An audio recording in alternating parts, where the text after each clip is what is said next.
अस्सलामुअलैकुम।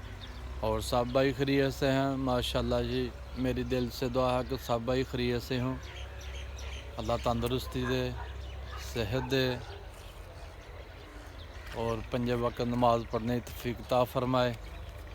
माशाल्लाह जी, अल्लाह ने मौसम दे दिता कनकां वड्ढन दा ते काफ़ी लोग लै गए ने।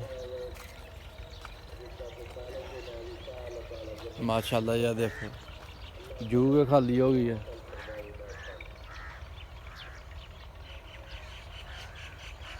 अभी कनक है, कनक वड्ढो गई है।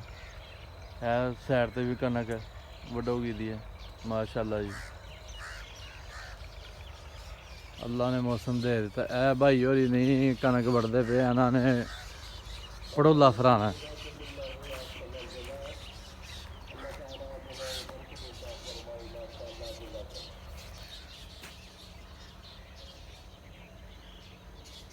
अभी हूँ तक वड्ढो जानी, सिर्फ इसलिए नहीं वड्ढोई कि वह कहता मैं पड़ोले ही फराना, मैं नहीं किसी ने भी देनी वड्ढन वास्ते, कल्ला जाना बेचारा।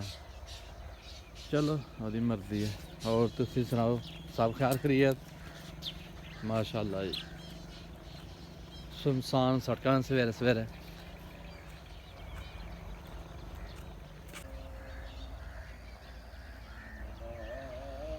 माशाल्लाह ये प्याज है,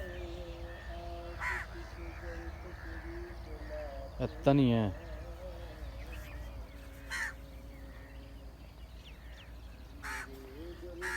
माशाल्लाह जी माशाल्लाह, मिर्चा ने जी।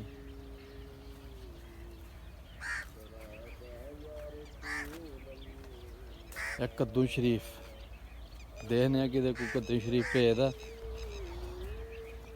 होना चाहिए।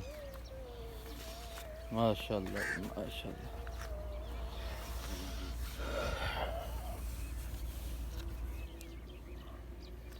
कद्दू शरीफ।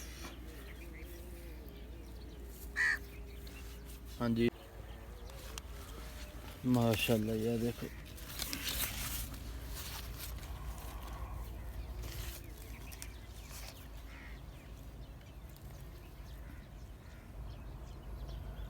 कद्दू शरीफ।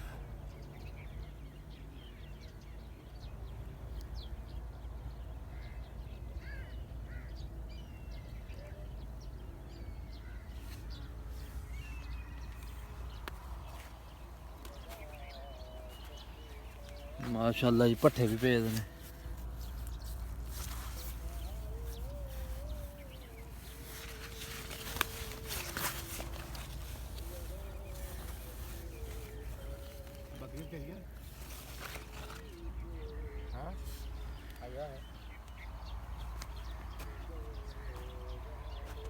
माशाल्लाह जी माशाल्लाह,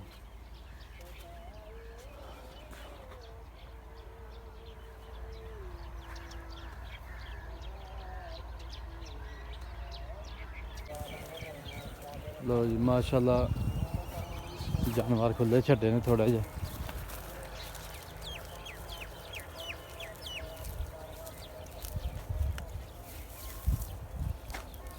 लेला बन आया उत्थे छोटा।